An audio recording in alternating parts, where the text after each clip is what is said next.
Rocky, our mission is simple: to know Jesus and love like him. But it doesn't stop within the walls of our church. We want to make a real impact in our community and around the world. We're a church that understands the importance of putting first things first. By putting our relationship with God at the forefront of all we do, we become better equipped to serve those around us. But we don't walk this journey alone. We believe in the power of going together. We're here to create a space where we can build deep, meaningful connections and experience the power of authentic community. In our pursuit of being for the one, we recognize the value of each individual.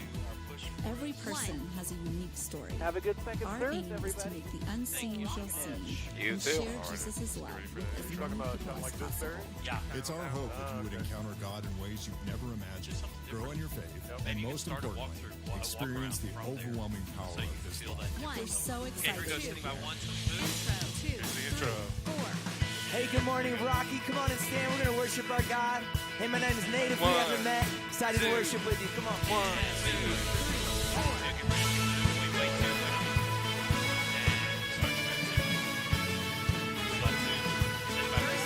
Sometimes you gotta dance through the darkness, sing through the fire, praise when it don't make sense.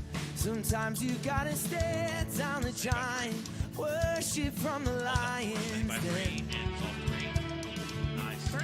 Sometimes you gotta shout it from the mountain, louder in the valley, trusting that he's gonna get you there. Sometimes you gotta welcome the wonder, wait for the answer, worship with your hands in the air. I'll praise you anywhere, give him praise in the highest praise, give him praise in the highest key. As a worthy, yes he is worthy of all of the praise. Sometimes you gotta praise in the prison, cry out to heaven, shout to the door, swing wide. I like it. Sometimes you gotta stand on your shackles, brave in the battle, worship with your hands held high. I'll praise you anywhere, praise, give him praise in the highest praise, give him praise in the highest sea. As a worthy, yes he is worthy of all of the praise. Give him praise in the highest praise. Give him praise in the highest sea. As a worthy, yes he is worthy To the 6. of the praise.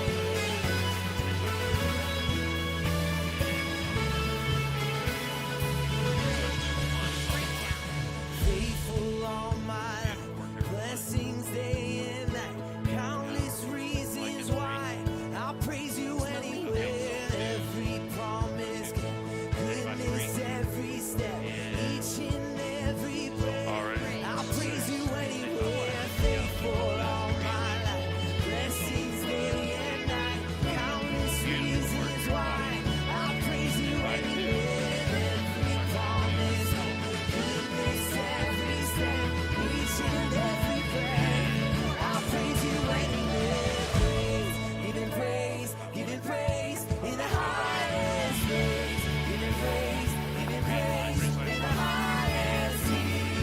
As worthy, yes he is worthy of all of the praise.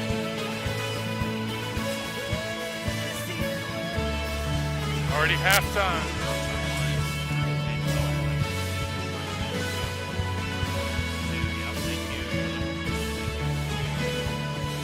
I'll praise you 1.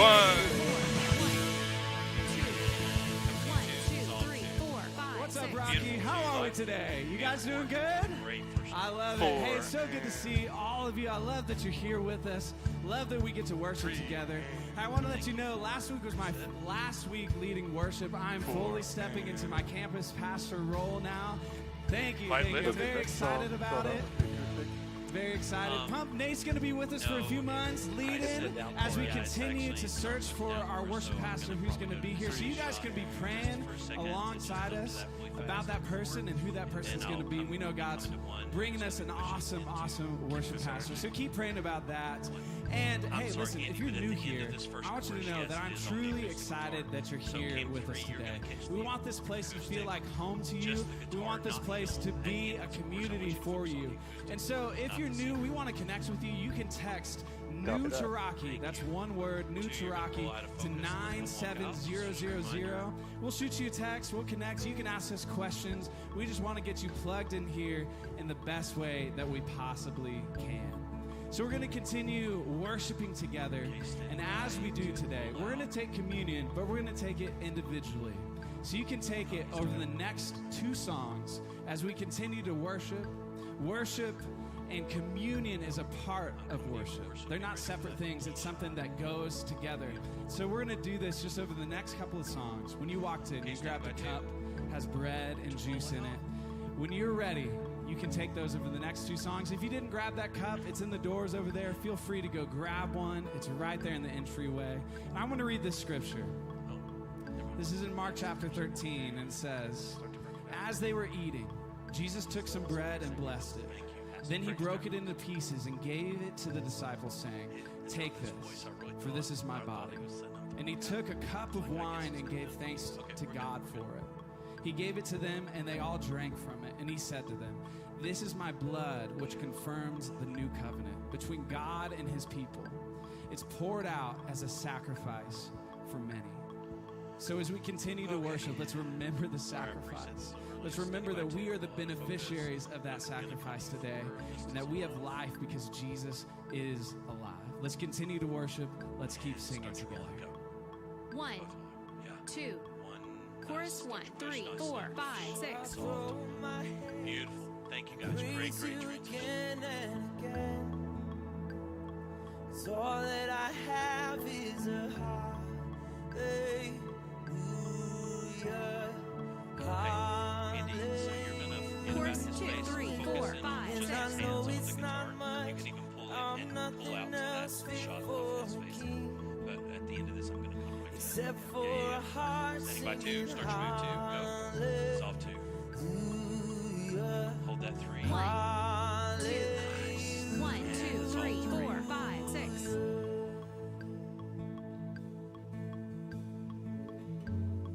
And now start your pull out 3. Beautiful work. Come to you 4 and dissolve 4. Get ready 1. Start your move 1. Verse 1, 3, 4, Oh, 5, my 6. words fall short. Wonderful. Everybody. I've right. got nothing new. 2, I'm waiting for his head. Yep. How could I express Right at the end of this verse 2, we're going to start that move. oh my Yeah. gratitude? And start your move 2. Verse 2, 3, 4, I 5, could 6. sing these songs Standing by 4. It's a great shot 4. as I often And dissolve 4. Keep that drum in 4. every song must end. 2. This is that push to Mindy. And start your push 2. Come on, sing it. Chorus 1, 3, 4, So I'll 5, 6. throw up my hands and praise you again and again. 1. Get ready. So all that I Standing have by 3. Standing by 3. And dissolve 3. Great worshipful shots, everybody. Hold that 4. Standing by Chorus 1. 2, Start your 3, move 1. 4, 5, and I 6. know it's not much. I'm nothing else fit for a king Keep going 1. except for a heart singing hallelujah, hallelujah. Vamp 3, 4, 5, 6. Nice. Verse 3, Great. drums I've in. got one Start your move. response. Dissolve. I've got just one move. With my arms stretched wide, oh, I will worship you, yeah. Chorus 3, 4, So 5, I'll 6. throw up my hands and praise you again and again. Hold that 3. 'Cause all that I have is a hallelujah. Standing by 1. Chorus 2,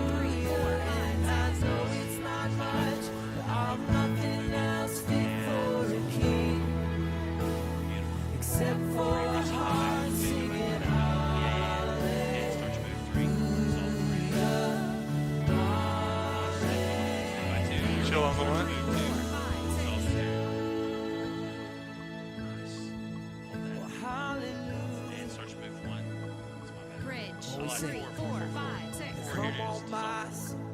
Oh, don't you get shy on me. Lift up your song. 'Cause you got a lion inside of those arms. Get up and praise the Lord. Oh, come on, let's go. Bridge. 3, 4, 5, 6. Come on, my soul. Oh, don't you get shy on me. Lift up your song. 'Cause you got a lion inside of those arms. Let's make sure we're not too big too fast. Praise the Lord. Bridge. Come on, my soul. Oh, don't you get shy on me. Lift up your song. 'Cause you got a lion inside of those arms. Get up and praise the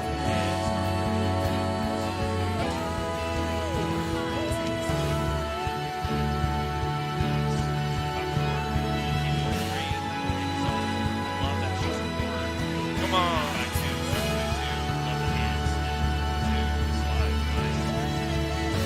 Big chorus.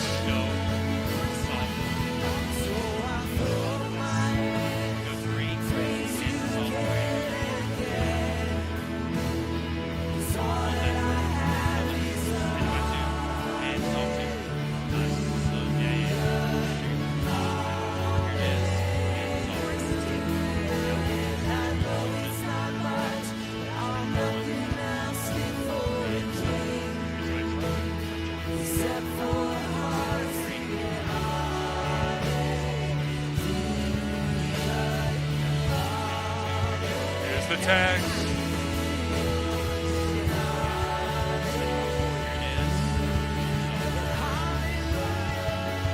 One more time, one more time.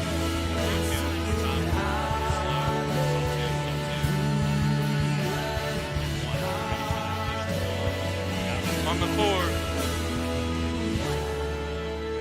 2. Intro. 2, Here we go. 3, Keys, 4. Wonderful work, everyone. Hold that 3. Soft 3. Verse 1, 2, 3, 4. The Lord is my shepherd, and He is everything I need. So I will not worry, And start your I will not fear the enemy. He said that He loves me. He said that He's with me even though I walk through the valley Chorus. of shadow and death, and 4. still I know He has good plans. He has good plans for me. So I will take heart in deserts and gardens. He has good plans. Come on. He has good plans for me. If I know my Father, I know my Father. Good plans. And start your move 2. It's off to 2. Verse 2. Slowly build. Back to you 1. The Lord is my Savior, so why should I doubt my victory? Why would I question the rod and the staff that comforts me? He quiets the waters, He quiets the storm inside of me. So what could be better than walking with Him when I believe He has good plans? He has good plans for me. So I will take heart in deserts and gardens. He has good plans, and He has good plans for me. If I know my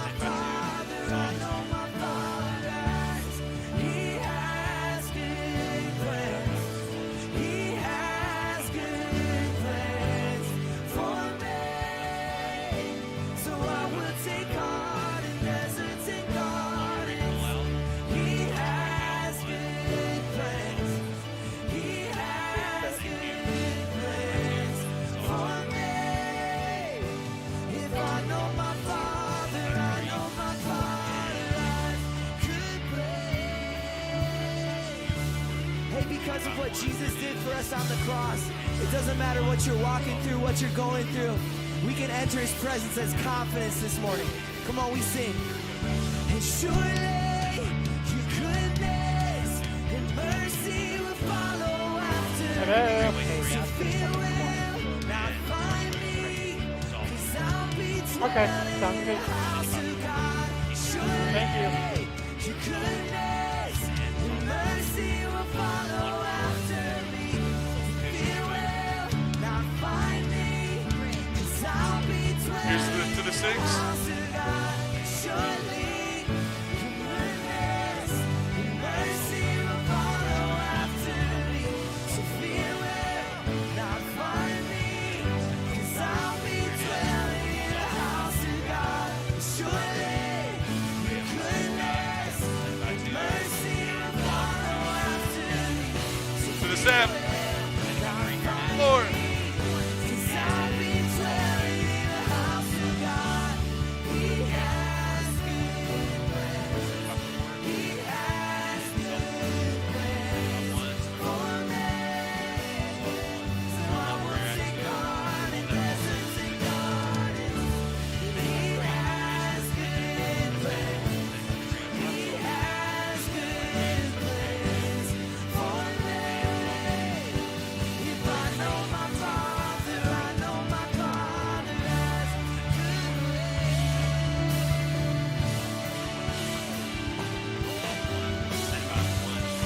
All right, here's the end with the slowdown.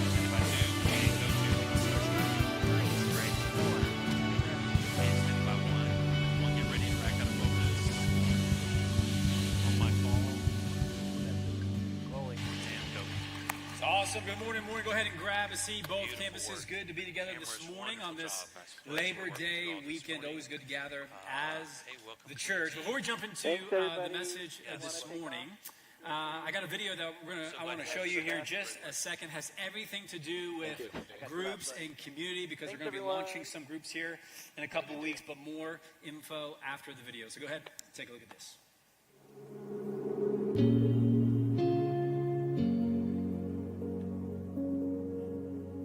We all have a story. For some of us, it's feeling lonely and hopeless. For others, it's feeling uncertain and forgotten. But we all have a story.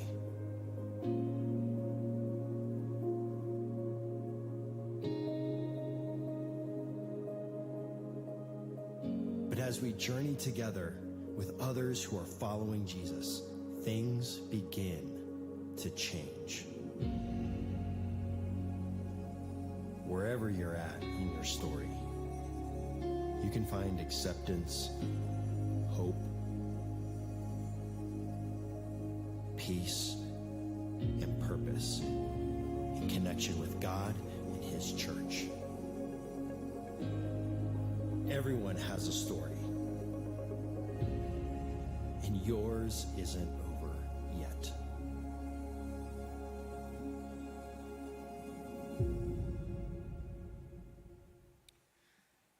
So we're going to end the message this morning same way that I'm going to start it, which is an invitation, okay? An invitation to jump in, be part of our group life here at Rocky. There was a pastor on staff here who was way wiser than me that once said, our church is too big for you not to be in a group. And I think he was right. So we're going to be talking about community today. And so I just want to encourage you, if you're not in a group, you should get in a group. You should get in a group. You should get in a group.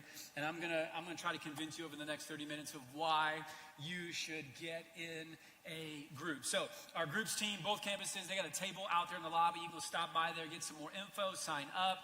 We've also got QR codes on the screen and also out in the lobby as well. So for those of you that are more tech savvy, go ahead and use that QR code. And I hope you sign up. I hope you sign up. If you're not in a group, I hope you get in a group. Because today we're starting a brand new series called Relational Poverty, okay? And oftentimes when we hear the word poverty, we tend to think about poverty in the terms of wealth in material possessions. Things, we think about people who don't necessarily have what they need when it comes to food or potentially to housing or just money in the bank. And so when we hear the word poverty, that's where we kind of lean into. But we want to take a couple weeks and lean into the poverty of relationship.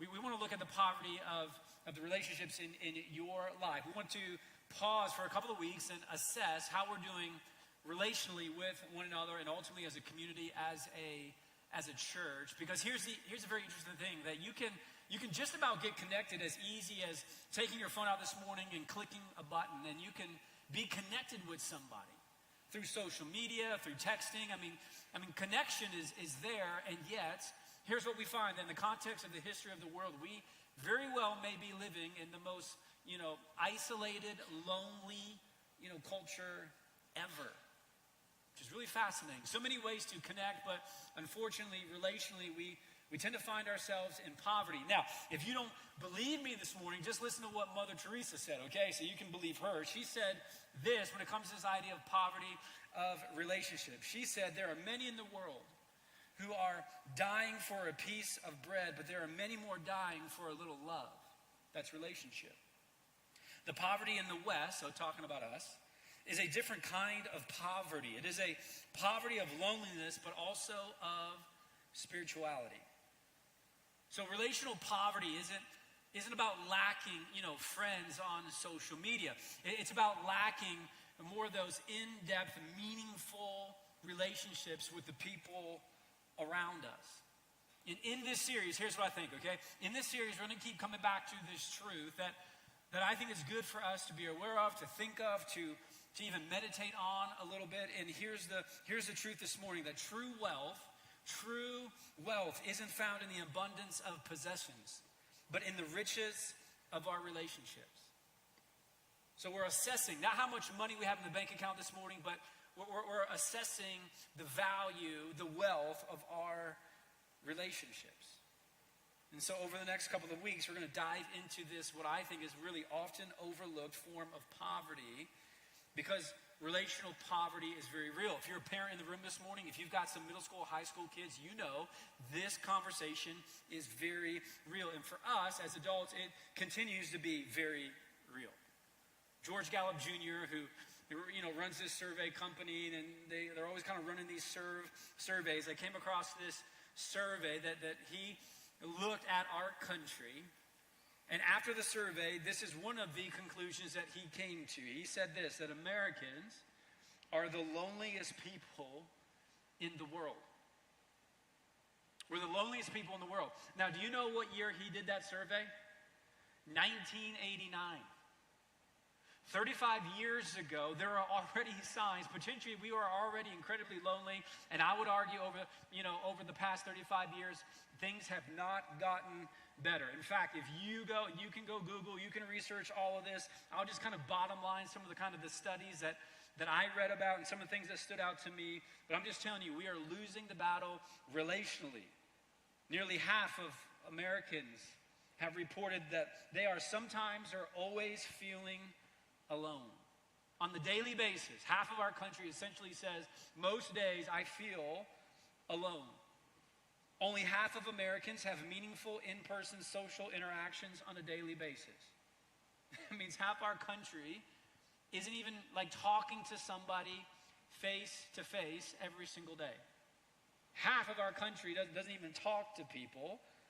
And all the studies are saying the exact same thing, that Gen Z is now described as the loneliest generation in the history of the world. So much so that, very interesting enough, there are even colleges in our country that are hiring people with the title of Director of Belonging. We have college students that are dropping out of college, not because they don't have financial aid, but because they don't have any friends. They're dropping out because they are lonely. We are some of the loneliest people who have ever lived, which is wild because we live and work and play around people all the time. But the studies show that we are known by few. The studies show that we have few meaningful relationships. And to be alone was never God's plan. In fact, you can go back to the order of creation. Genesis chapter 1, God is creating, the world and creates Adam, and very quickly God, he comes to the conclusion that it's not good for Adam to be alone. And so then along comes Eve. So the plan is not for you and I to be alone, but I'm telling you, it is the plan of our opposition. It is a tactic, it is a strategy of the devil, and it is working really well, especially in the context of the culture in the West. So the enemy's got this game plan. It's a two-punch approach. And here it is. The first punch is to get you busy. Get you busy, get you in a hurry. Most of us would, when people say to you, how you doing? I say this all the time, busy. Man, my days are full. There's work, there's home. We've got, the 4 kiddos. We're picking up, we're dropping off. We have school, we got work, we got dinner, we got pick up and drop off in school. We got work. I mean, we're just busy. We're just busy people. So that's the kind of the first punch. We're busy. And then after we get busy, we get isolated. That's the strategy. Get you busy, get you isolated. Get you busy, get you isolated. Now, Christians in the room, think about this. Think about some of the biggest mistakes you've ever made in your life. Say it out loud right now.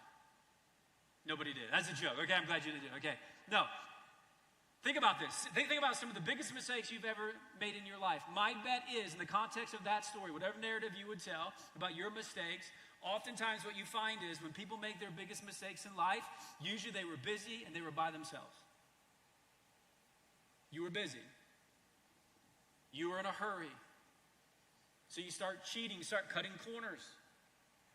And nobody's around, nobody's looking, and you start doing things you shouldn't be doing. It is a great strategy to get you to trip up, to get you busy, and to get you isolated. So then God shows up, of course, he shows up with the antidote to the context of busyness and isolation, because that wasn't the plan for you, it's not the plan for me. Following Jesus is a team sport. Jesus is not even calling you to follow him in the context of all by yourself. He's going to encourage you. God's going to encourage you. One of the main formations, spiritual formations of any local church is this word called community. In about 3 minutes, James gives us a little bit of a boost. Jesus leans in. He goes, man, don't try to do this all by yourself. Come on. We have to leverage community, meaning that you need community and community needs you. It's why one of our values here at Rocky, one of our core church values is go together. We value community. We value relationships, and we believe God calls us to be known. So what do?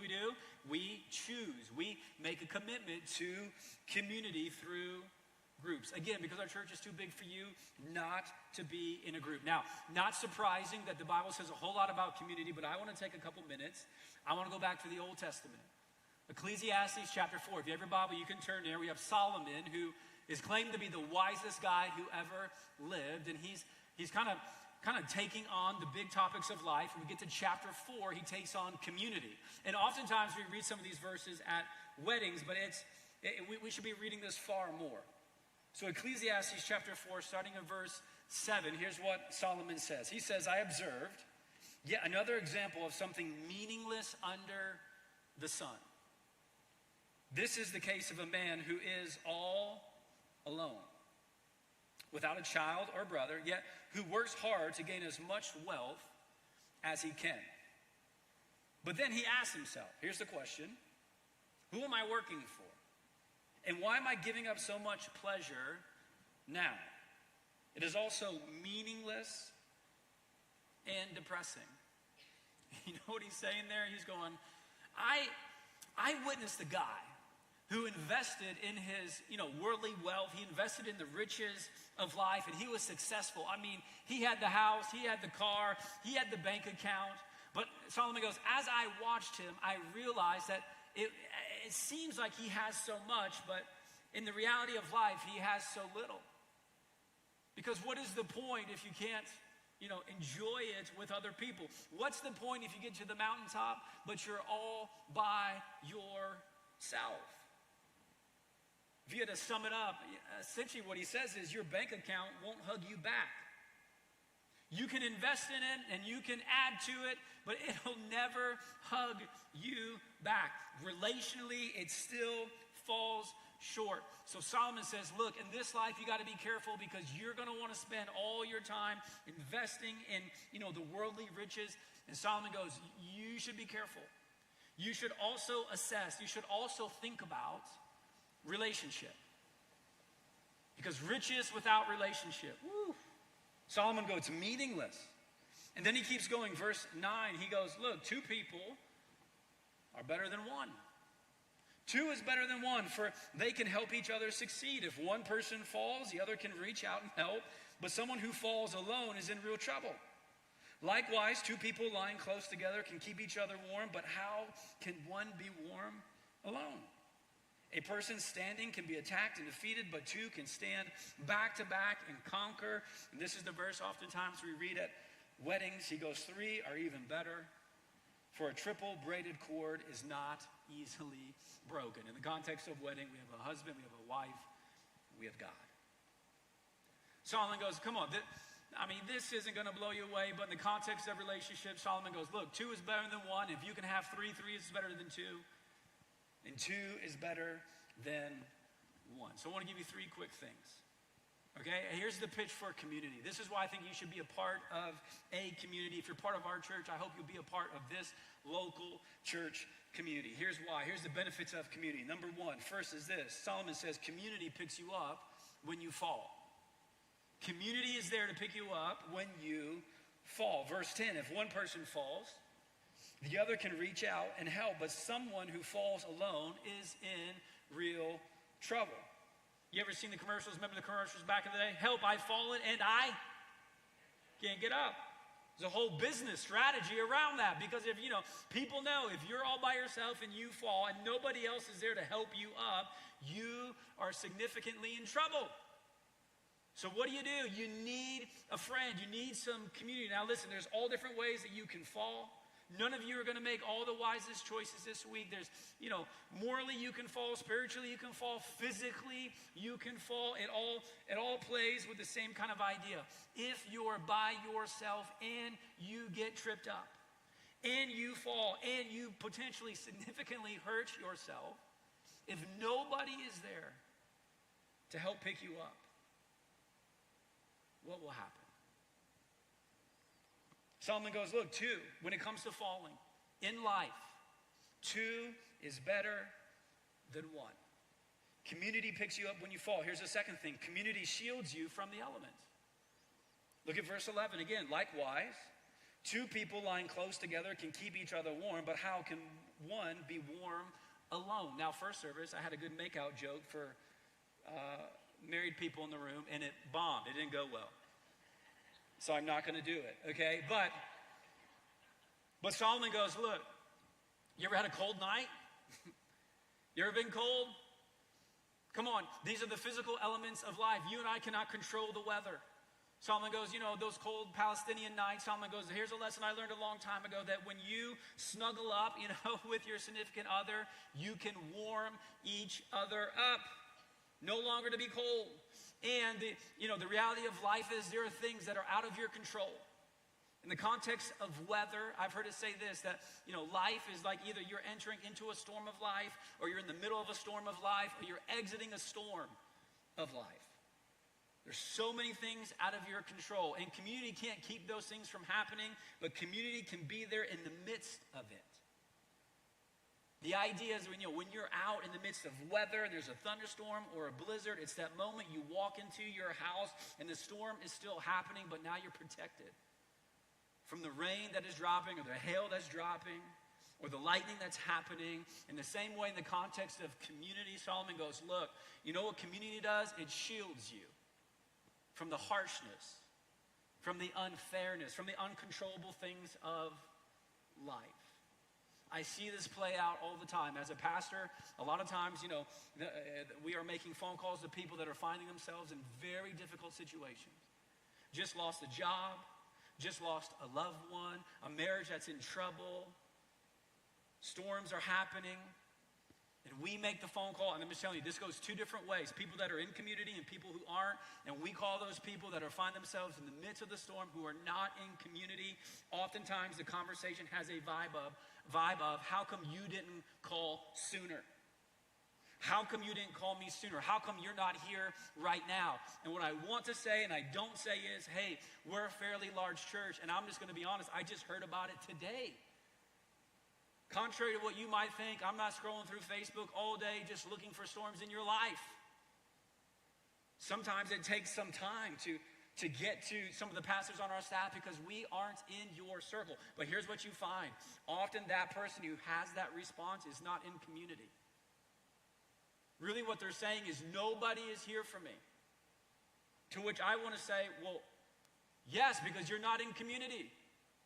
You're a consumer, but you're not engaged. Now, I also call people who find themselves in the difficulty of life, who are in community, and the conversation goes like this. Hey, I heard about, I'm so sorry, we're praying for you, what can we do? And they go, oh, my group's already been here. They've got meals set up, for the next 8 weeks. They worked out, the driving schedule for our kids to pick up and drop off from school. Like, there's really nothing left for you to do. And when I get on those phone calls, I think to myself, that's the church. I love that. That is us being there for one another. But the reason why that person is receiving that level of care or being shielded from the elements of life is because they made a choice to be in community. It's one of the benefits. It shields you. Here's the third thing. Community fights for you against the enemy. Verse 12, a person standing alone can be attacked and defeated, but two can stand back to back and conquer. Anybody get in a fight this week? Solomon would say, hey, if you're going to get in a fight, you got to have a wingman. You got to have somebody who's got your back because you might open yourself up to a sneak attack. Reminds me of a story a couple years ago. I was hanging out down in Phoenix, and we were down there to watch some spring training games, some baseball games, and our trip was coming to an end. We were about to head to the airport. Me and one of my good friends, we were there together. And he's over at the Fred campus this morning. And before we headed out, we were going to stop at In-N-Out to have some dinner because at the time, Colorado didn't have any In-N-Out. And I enjoy a good In-N-Out burger. So we stopped there, and we go inside, we have dinner, and we're walking back out to our car. And while we were at dinner, this big truck, if you drive a big truck, then you got to learn how to park, okay? And so this person, F850, whatever, okay, parks right beside our rental car and gives me just about no room. My buddy was driving, gives me no room to get into the passenger side. I mean, it's just so tight. And so I start sneaking in there, in between this huge truck and our car. And I knew that the door, when I leaned in, was going to press up against his truck. And so I put my hand between the door and the truck. And so as I'm getting in, the door is pressing against my hand, but it is not hitting his truck. And as soon as I get in the car, I hear someone start saying some F words, and it wasn't friendly, okay? And so someone behind me, so I look back, and the guy of the truck is there, and he's screaming at me that I hit his truck. You haven't hit my truck. I heard you hit my truck. And I turn around and go, I did not hit your truck. He goes, yes, I did. I heard it. And I said, well, we can look because your truck's right here. What I really want to do was slam the door into his truck then, but I didn't do it. And so I said, we can just look, okay? We can just put the door right up to your truck and we can just see it because I'm telling you. He said, I'm not looking because I know what you did and blah, blah. Now, halfway through this deal, then he starts saying, get out of the car. Come on, be a man, get out of the car. And I'm thinking, I'm about to be a man, okay? So, but then I'm also thinking, my buddy who's with me, who's in the driver's seat, I'm also thinking, why isn't he getting out of the car? Come on, we got a 2 verse 1 kind of deal, you know what I'm saying? And so I'm sitting there and he's yelling at me and I'm trying to be like, buddy, calm down, whatever. And then all of a sudden, because I'm starting to think I'm going to fight this guy. And then all of a sudden I just hear this, click. And my buddy took off his seatbelt. And I thought, game on, brother, game on. And we got out of the car and we beat that dude up, okay?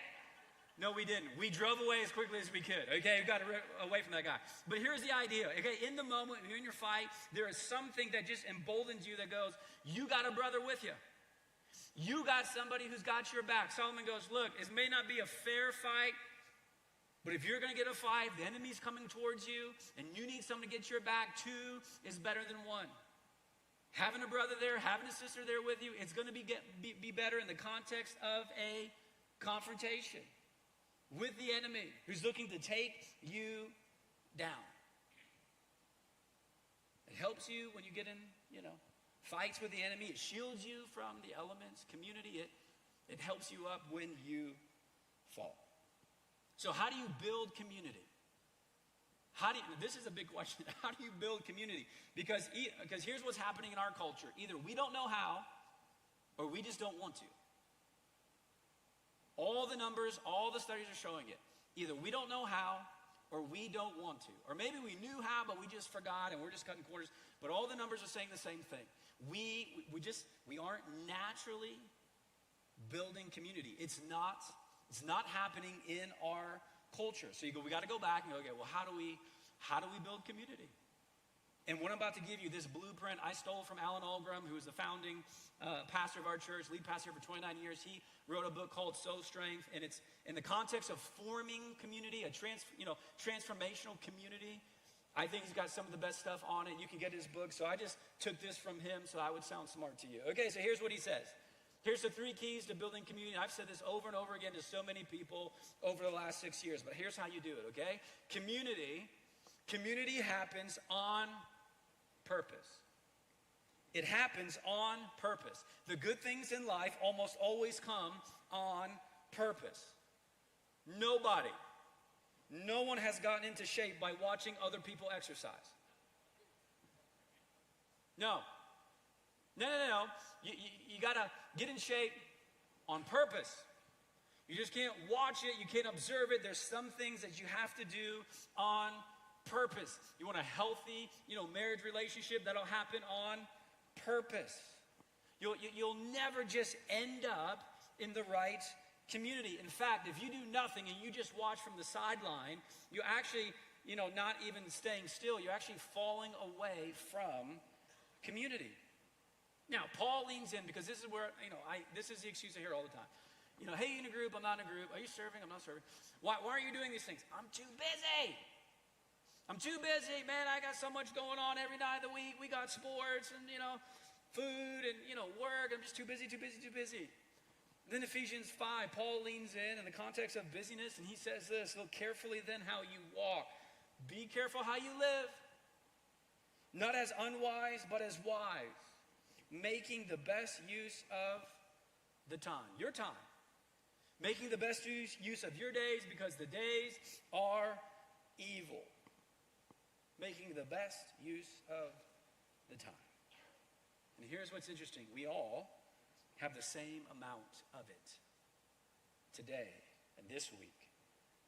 Today we get 24 hours. And time is the one thing in life where we are truly equal. Nobody has any more. Nobody has any less. Paul says, so make the most out of it.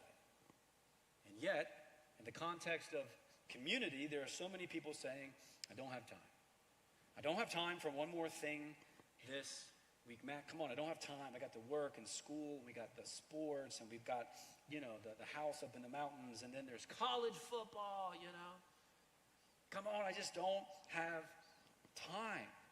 And if that's you this morning, okay, if you're just not in community, if you're not in even a Christian community or groups through our church, and you're pushing back on, hey, I don't really have time, I just want to push back and go, well, what if your life actually depended on it? Let me ask you this way. How many of you, both campuses, raise your hand. How many of you would like to live a long, quality life? Go ahead and raise your hand. Okay. A couple people that want to die today. Everybody else that wants to live a long time. Okay, look. Yes, most of us, our default is, I would like to live as long as I can at the highest quality of life as I can. Fair? And you would think, okay, because here's the trap. You would think the major conversations within that, if I said to you, do you want to live a long, quality life? Oh, yeah, I'm in. What do you want to talk about? Here's naturally where we go. We want to talk about the food you're putting into your body and how you're moving your body, how you're exercising. These are the 2 things we keep coming to. Oh, you go see your doctor. He's going to assess your health. This is very interesting. Things are changing, but he's going to assess your health. What is he going to talk about? He's going to talk about your diet, and he's going to talk about your exercise. But what if I told you community in the context of longevity and quality of life has more influence in how long you live than what you eat today? Or if you ever go back to the gym. Now, some of you are leaning in going, tell me the secret pill. All right, tell me what it is. I'm going to tell you what it is. It's community. There was a study done that followed 7,000 people over 9 years on this whole topic of longevity and quality of life. And you know what they found out? This is very interesting. Okay, when they're just watching these people, here's what they found. People who had bad health habits, I'm talking bad stuff, smoking cigarettes, eating at McDonald's every other day, drinking too much alcohol. People who had bad health habits but strong social ties lived significantly longer. Significantly, we're talking years and years and years. They lived longer than people who were incredibly healthy when it came to food and exercise, but were incredibly poor when it came to relationship. They live longer. And I've said a version of this before. It just means that it's better to eat Twinkies with good friends than to eat broccoli alone. The key to living long is eating kale. No, it's not.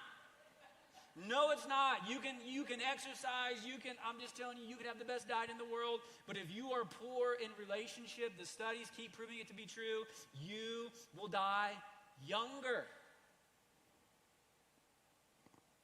You want to live a long quality life? Yes, I do. Well, we got to talk about your exercise, we got to talk about your diet, and we have to talk about your relationships. The doctor should be asking you, what community are you a part of? Do you want to live long? I want to live long. Great. What community are you a part of? Because that's going to be needed and necessary for the longevity of life. Brene Brown, who's a great researcher, in our time, she wrote a book called Atlas of the Heart, where she writes about, chapter 9, she gets in and starts writing about the health hazards, that essentially affect you when it comes to the longevity of life, things that play into potentially you dying early. Here's the list. I thought it was interesting. Air pollution, 5%. It'll influence you about 5%. Obesity, about 20%. Heavy drinking, 30%. What's number one? Loneliness. 45%. Community happens on purpose. If you're going to go to the gym today, it'll happen on purpose. If you want to eat healthy today, it'll happen on purpose. If you choose to live life in the context of community, it'll happen on purpose. Community happens on purpose, and then it happens over time. We start on purpose, but we give it time. You have to give it time. This goes against our culture, because we want everything now, but I'm telling you, community takes time. Jesus spent 3 years with his disciples, working alongside of them, praying with them, witnessing beside them, learning together, asking together, eating together, laughing together, walking together. They were essentially camping together, joking together. And these 12 very ordinary men who lived in community with one another along with Jesus are the very ones that Jesus will call to lead out the local church 2,000 years ago in the city of Jerusalem that will essentially turn the world upside down. How did they do it? Community. Building relationships takes time. In the context of the kitchen, you got to think crock pot, not microwave. I know microwave is more convenient. I know it probably doesn't even taste as good at things as the crock pot, but when you're busy and you're isolated and it's just you, what do? We tend to go to the things that are quickest to make, and I'm telling you, the context of community, you have to give it time. You have to give it time. I hear stories all the time. People go, yeah, I tried groups out, well, how long were you in it for? Well, I tried it for 3 months. It's not long, that's not long enough. 3 months? No. You got to think 3 years. You get into community on purpose, and then you've got to give it some time. Community happens on purpose over time, and then here's the third thing, and this, I know this should be obvious, but I'm just going to say it. It happens with one another. True community, I'm just telling you, true community at some point in the context of relationship, we have to be in the room with one another. It is incredibly difficult to love one another. We're not with one another. And here's the truth. I see that as a pastor, I see this all the time. You drift from people of faith before you drift from your faith. It's true. I mean, just about everybody who steps away from faith, the first start was they stepped away from the people of faith, or they drifted away. They were in a group, but then that group kind of came to a conclusion. Then they just didn't jump into another group. And what happens? They begin to drift from their faith. They drifted from people of faith, and now they're drifting from their faith.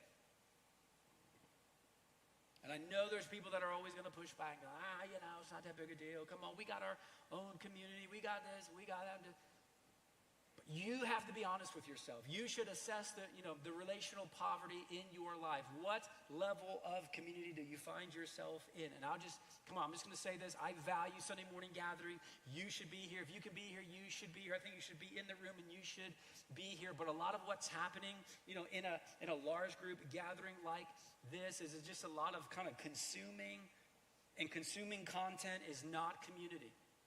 Consuming content is not community. That's actually a dangerous place to be if that's where you stop. You should consume some content and bring it with you into community. You should go, man, I heard this, or Matt was teaching about this, or I read this, or I was doing this devotional last week, or I was praying, I felt like God said this to me, and you should bring that into community, because when we are all by ourselves and we are busy, we are not at our best, even when we consume content. I mean, this is a lesson I live out all the time. I'm telling you,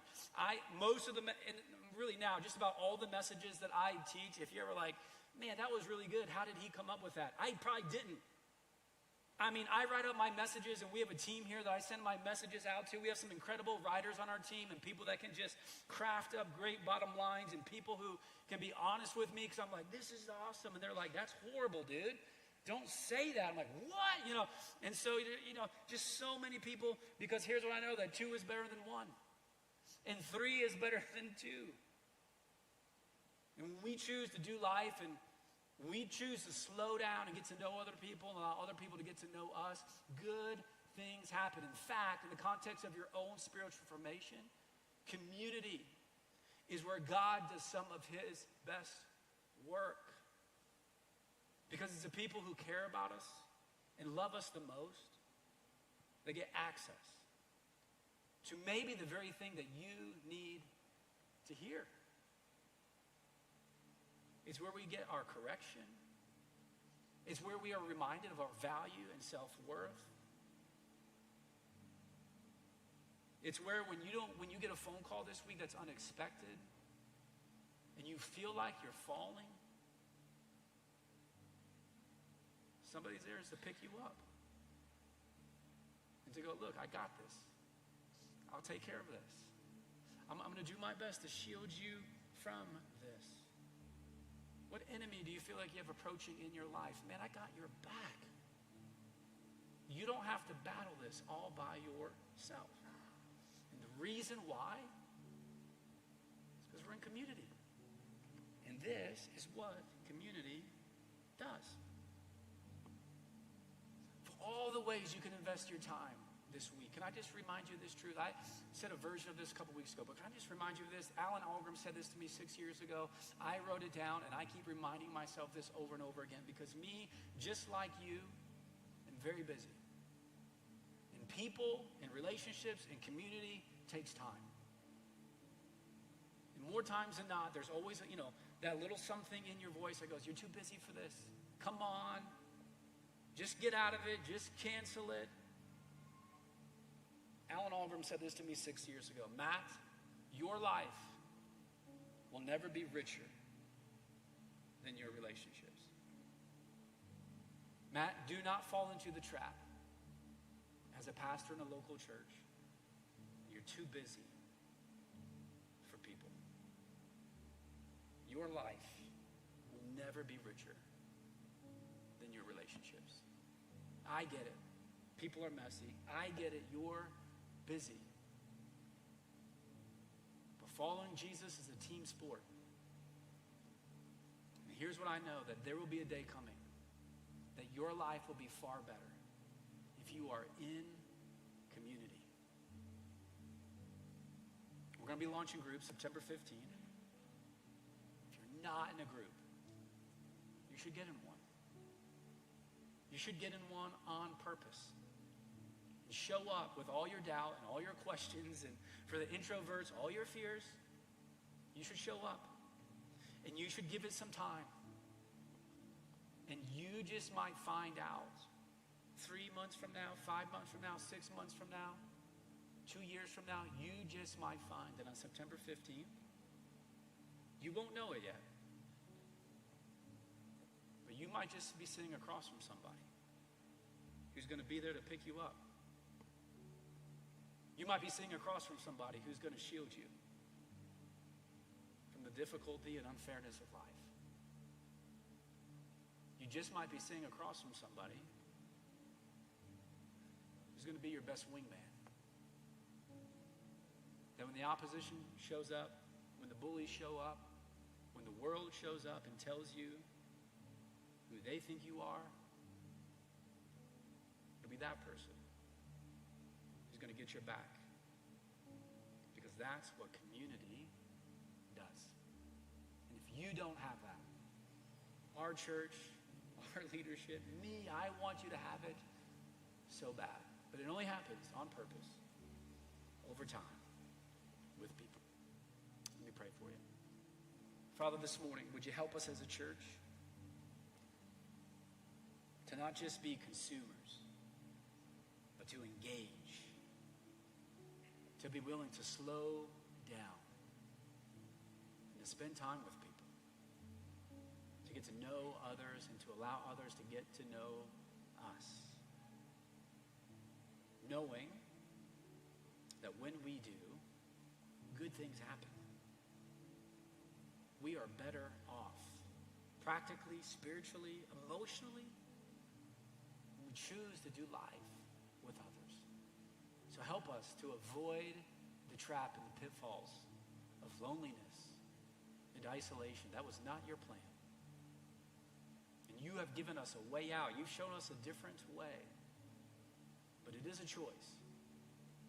It most likely won't happen by accident. So I pray you would encourage us this morning to be a church that's engaged in community, that makes the time, that slows down. Because when we do, we actually model and we live more like you did. So help us to be that place. Father, for the one who finds himself in the midst of a storm this morning, I pray that you would encourage them, that you would use this community to come around them, that they too, even if they find themselves outside of community, that they would be bold and strong enough to go, I need this. They would jump in and almost immediately allow other people to start doing for them what they are unable to do for themselves all by themselves. So help us to be that place. Help us to be that church. Help us to be that community. We love you. We pray all this in the name of your son, Jesus. And the church said, amen. All right, one last thing. Both campuses, before you get out of here, I got some cool news for you. 2 weeks from today, okay? 2 Sundays away. If you show up to church, you're going to love this. We're going to be giving you a free t-shirt. I know you guys love free stuff, okay? We've got brand new Rocky t-shirts that are going to be coming out. But here's the deal. You got to be here for church. If you're not here, do you get a t-shirt? No. And then you're going to write me your sob story, and I'm still not going to give you one, okay? 2 weeks from now, we want to rally the church. Summer is over. I hope you'll be here. And if you do, you'll get a free t-shirt to take home. We'll see you next Sunday. Bye-bye.